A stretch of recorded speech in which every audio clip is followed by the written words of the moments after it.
Mark, what you looking at?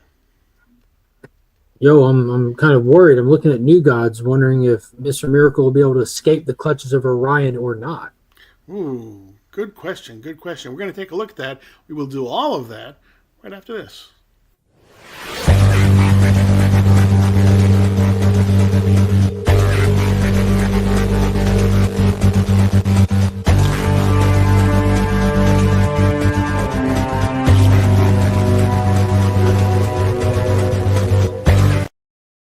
Before we get started, don't forget to hit the subscribe button. Make sure you hit the like button. It's that little thumbs up right down there, right below, right down there.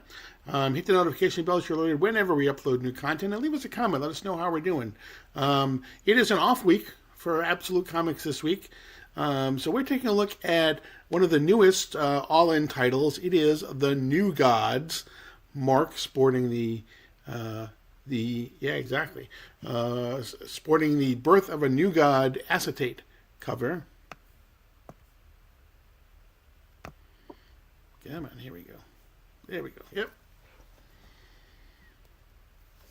So definitely some good stuff. Good to see the acetate covers going on. So there you go. The New God coming at you more and more every single issue. So we're 2 issues in. This is a book by Ram V, who, if you have followed anything that Mark and I have talked about, we absolutely love his stuff. He did a great job with Aquaman Andromeda, and then he Swamp was on Thing. Swamp Thing, and then Detective Comics. He had that massive story going on in Detective Comics, and now he has turned his sights towards the New Gods. And it really feels like this might be like what we've been waiting on from this guy. Yeah, because as much as we talked about how Detective Comics was very operatic and huge and everything, this truly feels epic. I mean, from the very beginning, where you get those kind of almost like you can hear someone in the background like narrating. Okay, these are the stories of the gods, type of a thing that Hmm. you have going there. Yeah, it has that feel. It has that feel that we're outside of Earth. We're outside of the regular people. We're in definitely a cosmic realm with this one. Yeah, we get. I mean, on basically the second and third page of issue number one, it basically tells us that all the old gods died, and so we're Shocker. exactly because how are you gonna get new gods if the old gods are still around, right? Nobody tell Ogren. Exactly. Yeah, exactly. He'll be back. He's coming Yeah, he's back coming. in the summer of Superman. He'll be back. Um, so yeah, so we get basically we get a story. First of all, we're talking about whenever we talk about the new god, we're talking about Darkseid as well, which is very funny because Darkseid is nowhere to be found, and yet he is everywhere. We've talked about that before. Across the DCU. Exactly. He actually appeared in the regular universe where he died, and so he is mentioned in almost every single comic that comes out. At least that ties into Justice League Unlimited, and Yeah, even where he isn't necessarily mentioned in the Absolute universe, we know from the All In special that he is like the soul of the Absolute he is the universe. absolute Yeah, universe. Yeah, he is. Darkseid So most definitely is over there. And with the new gods being Jack Kirby's creation with the fourth world, it's kind of like his version of comic book heaven and hell. You know, you have Apocalypse that Darkseid reigns over as your hell, and New Genesis with the new gods is its equal opposite, led by Highfather. So naturally, with the death of Darkseid in the DC All In special, this book is our most direct story to see the fallout and ramifications of that presumed death, and that's what we're getting into in this. This story is the ultimate cause and effect from the DC All In special one shot. right.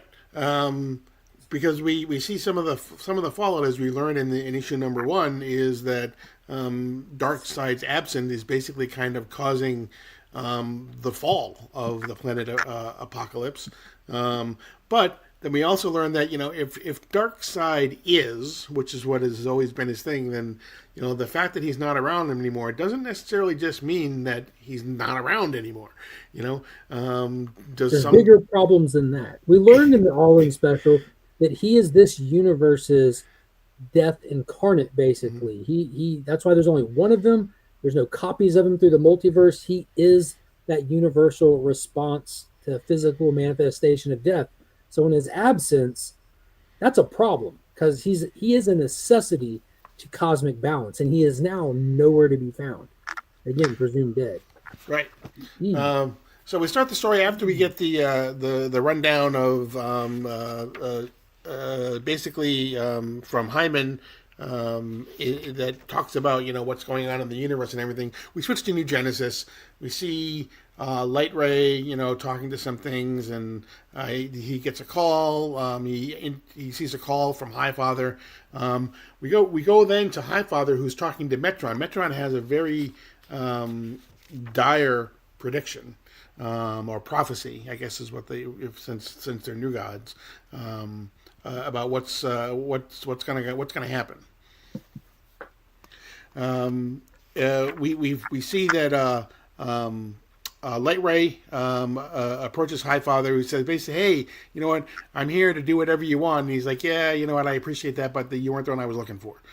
Yeah, bring me my champion. Right. Who is Orion? We see Orion basically, battling on Apocalypse. On Ekstrom 6, not on Apocalypse. Basically going against some parademons.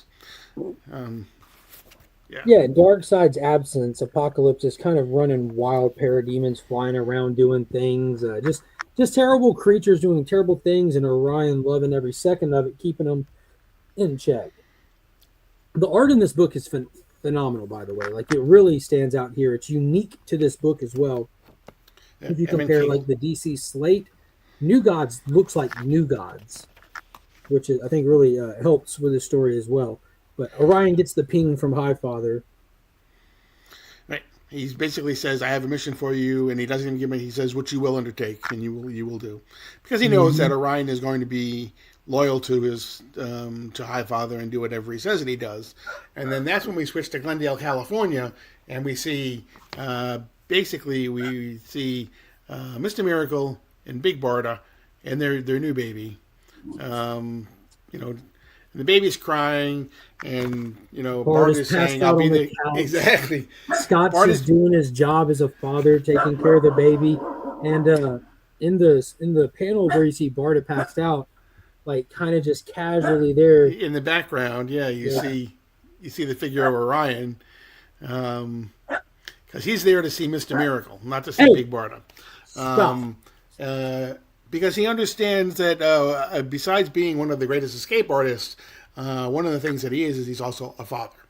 And we find out exactly what Highfather has tasked Orion with doing. Yeah, and it was a great scene, too, because Scott goes out to throw the diaper away, has a casual seat on a bench, and this is crazy to think about. Like, just out in the public bench in your neighborhood, two gods sit down to have a conversation. You know what I mean? And one's just tired and ragtag, looking like a dad, and Orion just sits down, this hulking warrior with his helmet on, and he takes it off, and he pretty much explains to Scott that Metron has had a prophecy with the death of Darkseid, a new god will be born, will arise, and based on our paranoia and concern of what that could mean, we assume it's your kid, the new god that was just born, which they can't confirm if this kid is yet a new god, but New Genesis is taking precautions and has sent Orion to kill it.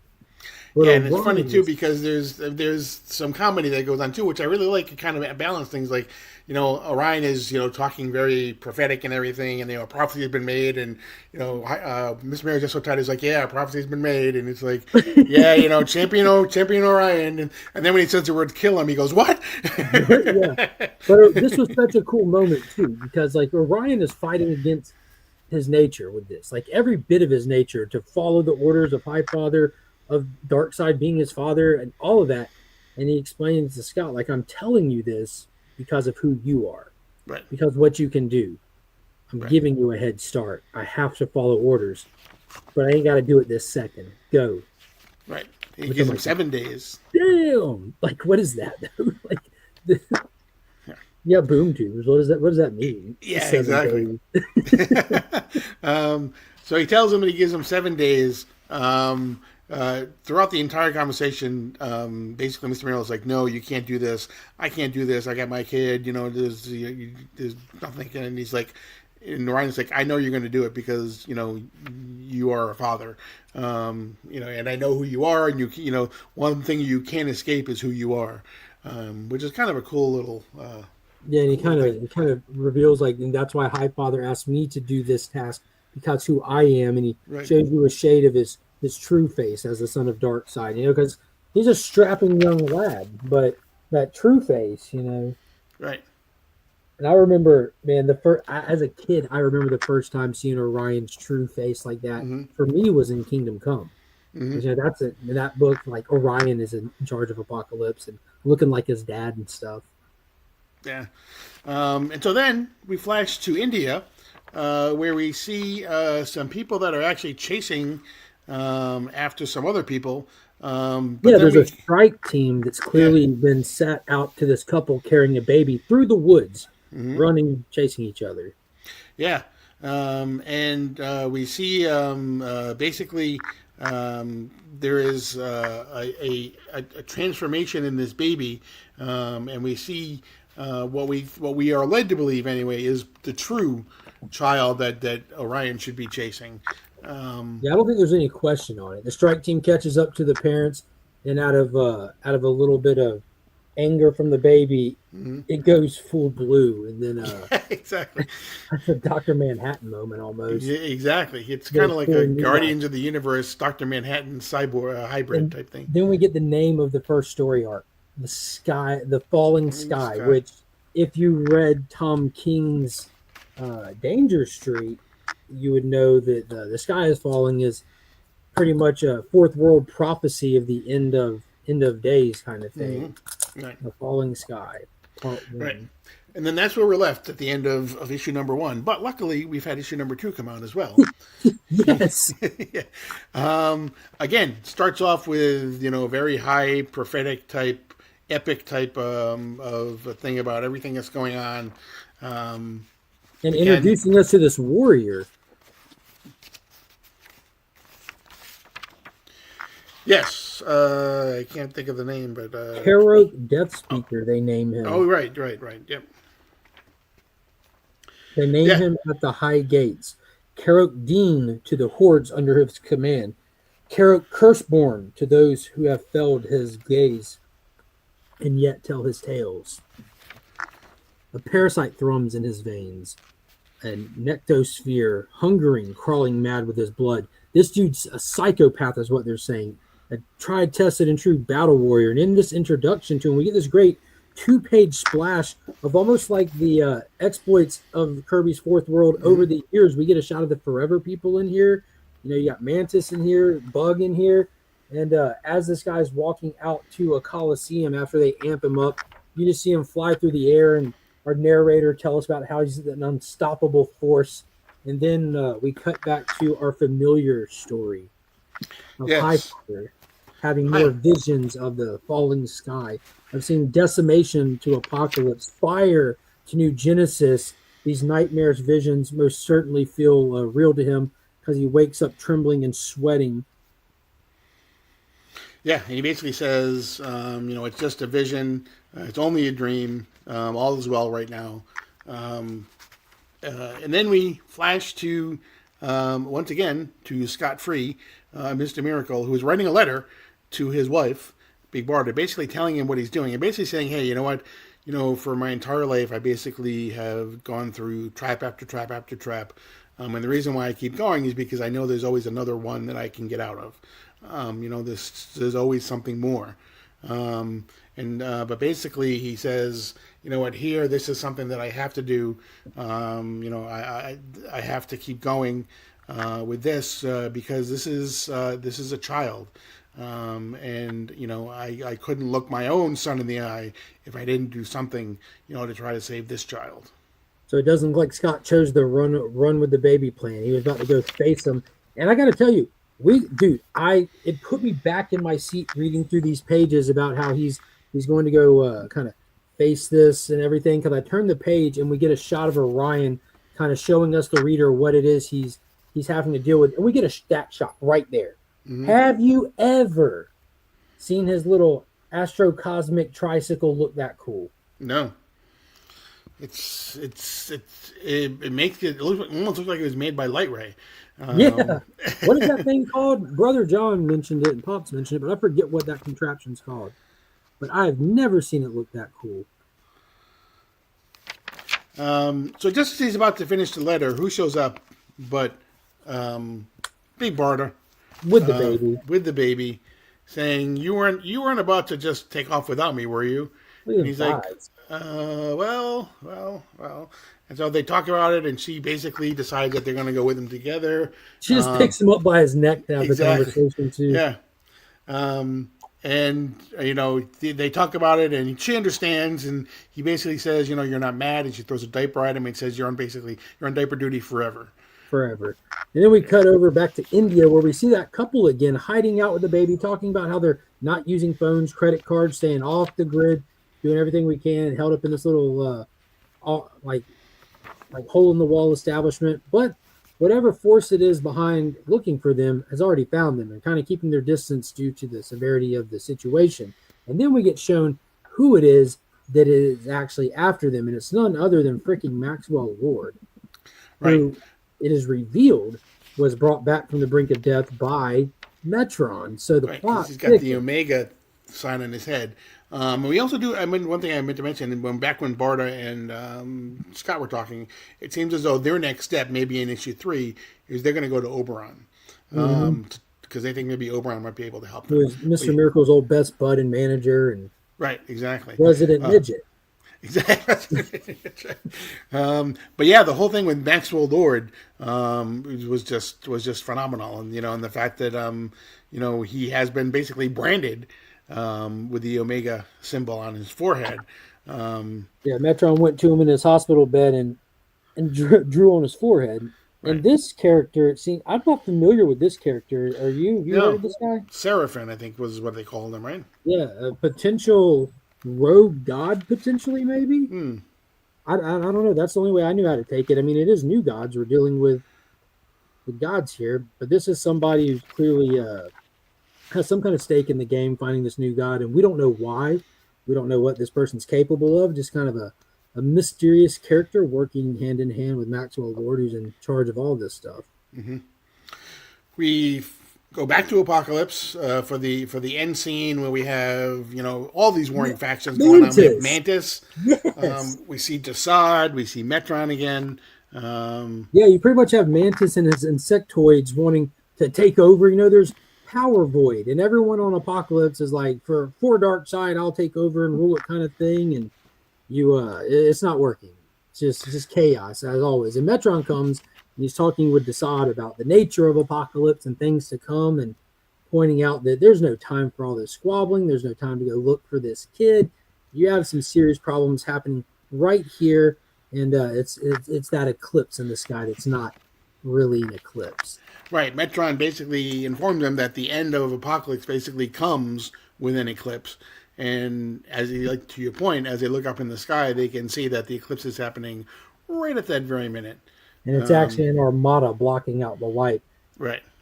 And that champion that we saw in the beginning was called to the front line of the armada to get ready to go handle the hordes of Apocalypse. Mm-hmm. So this is pretty cool. It's not just the new gods dealing with their own thing.